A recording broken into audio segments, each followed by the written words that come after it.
আসসালামু আলাইকুম। আজ 5 অক্টোবর 2024 শনিবার। শুরু করছি চেঞ্জ টিভি প্রতিদিনের গল্প অনুষ্ঠান। দর্শক, আপনাদের সঙ্গে রয়েছি আমি এস জে রতন। শুরুতেই সংবাদ শিরোনাম।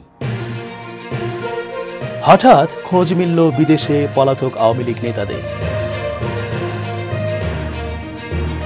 -2 ফর্মুলা চান না বিএনপি মহাসচিব মির্জা ফখরুল। ডিবিতে থাকবে না আয়নাঘর এবং ভাতের হোটেল। এবার বিস্তারিত। আওয়ামী লীগের অনেক নেতাই বিদেশে পালিয়ে গেছেন। এসব নেতা বিদেশের মাটিতেও নিজের পুরোপুরি নিরাপদ বোধ করছেন না। এজন্য অনেকটা আড়ালে থাকার চেষ্টা করছেন। দেশ ছাড়া বেশিরভাগ নেতাই প্রতিবেশী ভারতের কলকাতায় অবস্থান করছেন। সেখানে বাংলাদেশিদের ব্যাপক আনাগোনা থাকায় তারা গা ঢাকা দিয়েই চলার চেষ্টা করছেন। এছাড়া মধ্যপ্রাচ্যের দেশগুলো প্রবাসী অধ্যুষিত হওয়ায় নিরাপত্তা বোধ করছেন না আওয়ামী লীগ নেতারা। জানা গেছে, শেখ হাসিনা দিল্লিতে বিশ্ব সংস্থার হয়ে কর্মরত সাইমা ওয়াজেদ পুতুলের সঙ্গেই ভারতীয় সেফ হাউসে অবস্থান করছেন। গত 5 আগস্ট শেখ হাসিনা দেশ ত্যাগের সময় সঙ্গে নেন তার বোন শেখ রেহানাকে।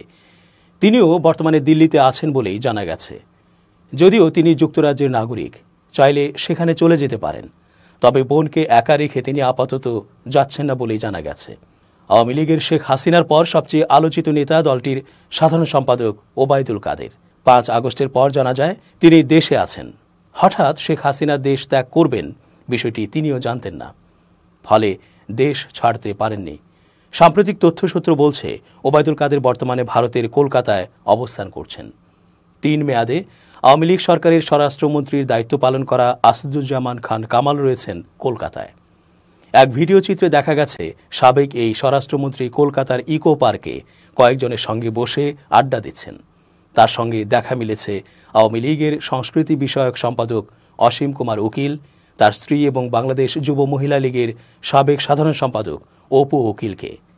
প্রভাবশালী আওয়ামী লীগ নেতাদের সঙ্গে ক্যামেরায় ধরা পড়েছেন ঢাকা 7 আসনে আওয়ামী লীগের সাবেক সংসদ সদস্য হাজী সেলিমের ছেলে সোলাইমান সেলিম। গত শনিবার সন্ধ্যা 7টায় তাদের দেখা যায় কলকাতার এই পার্কে। তবে পার্কটিতে তাদের অবস্থান দেখার পর বাংলাদেশিরা সেখানে জড়ো হয়। এ সময় দ্রুত সটকে পড়েন তারা। এর আগে আওয়ামী লীগ ক্ষমতাচ্যুত হওয়ার পরপরই দলের প্রভাবশালী নেতাদের মধ্যে প্রথম নিজের অবস্থান জানান দেন শামীম ওসমান।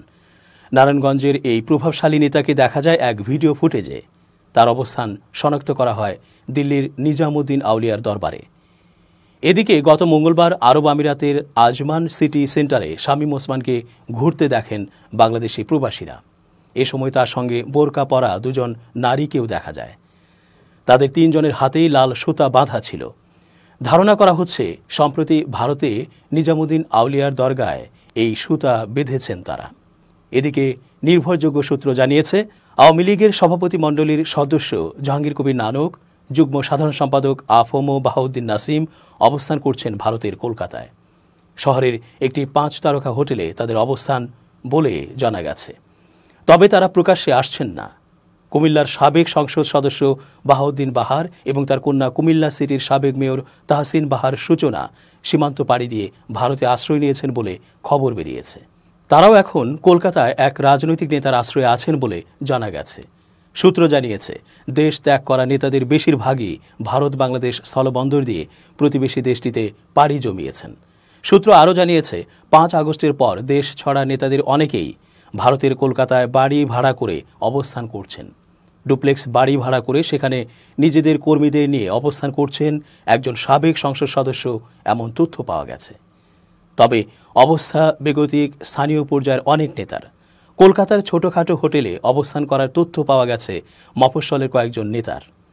ইউনিয়ন ও উপজেলা পর্যায়ের এসব নেতা কেন্দ্রীয় নেতাদের সঙ্গে যোগাযোগ করতে পারেননি। নিজেদেরও তেমন আর্থিক সচ্ছলতা নেই, ফলে বেশ কষ্টেই সময় কাটছে তাদের। আবার ঢাকার বিভিন্ন ওয়ার্ড ও থানা পর্যায়ের নেতারাও কলকাতায় আছেন বলেই জানা গেছে। তবে হোটেলের লবির বাইরে তারা খুব একটা আসেন না। কাঙ্ক্ষিত পরিবর্তন না হলে জাতি ব্যর্থ হবে বলে মন্তব্য করেছেন বিএনপি মহাসচিব মির্জা ফখরুল ইসলাম আলমগীর। তিনি বলেন, অন্তর্বর্তী সরকারকে সময় দিচ্ছি, সময় দেব, কিন্তু কতদিন? আমরা সেই পর্যন্ত সময় দেব যতদিন যৌক্তিকভাবে সুষ্ঠু নির্বাচন করা যাবে।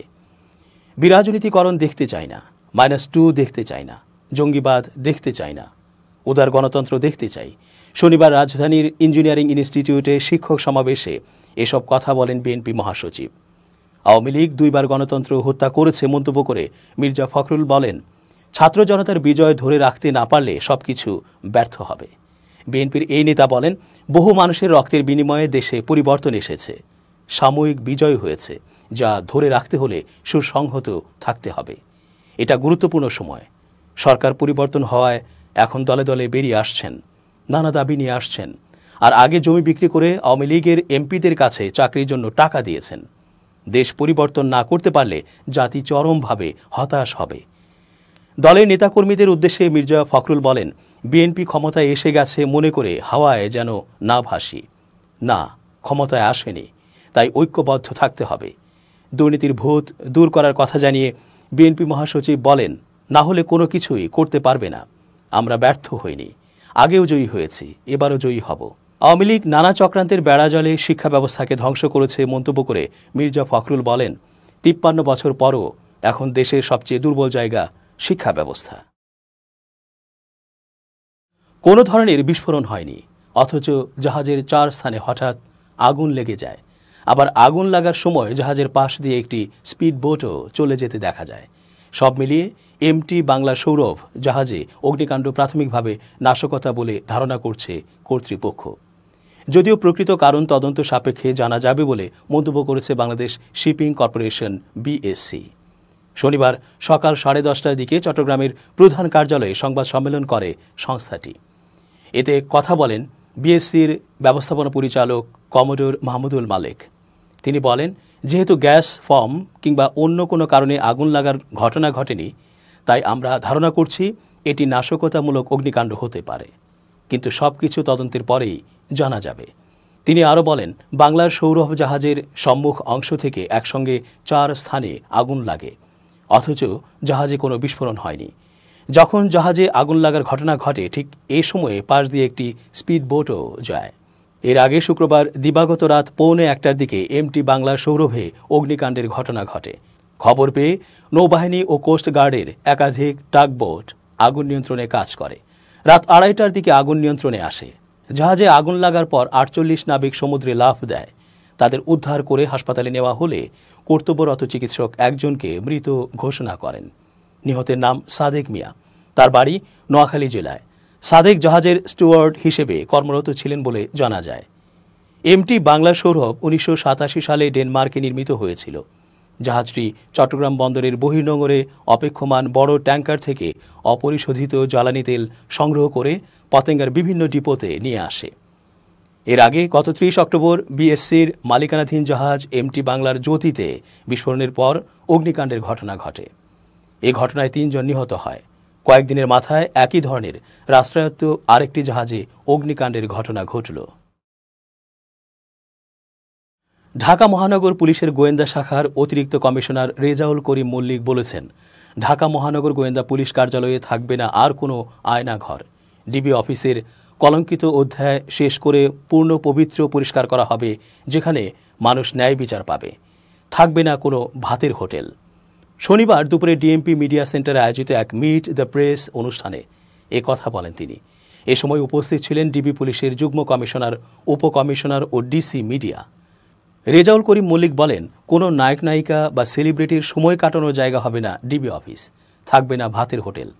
আসামি যেই হোক তিনি ন্যায় বিচার পাবেন। গ্রেপ্তার আসামিদের নির্যাতন করা হবে না। ডিবি অফিসের নাম শুনলে আর কেউ যেন আতঙ্কিত না হয়, আমাদের শুধু যেন অপরাধীরাই ভয় পায়। আমি যতদিন ডিবি প্রধানের দায়িত্ব পালন করব ততদিন ন্যায় নিষ্ঠা ও পেশাদারিত্ব সততার সঙ্গে দায়িত্ব পালন করব ইনশাআল্লাহ। তিনি বলেন, যারা অসহায় ভুক্তভোগী তাদের কথা শুনব, তাদের কিভাবে আইনি সহায়তা দেওয়া যায় সেটাই দেখব। ডিবিকে মানুষের আস্থা ও ভালোবাসার স্থান হিসেবে প্রতিষ্ঠিত করতে চাই।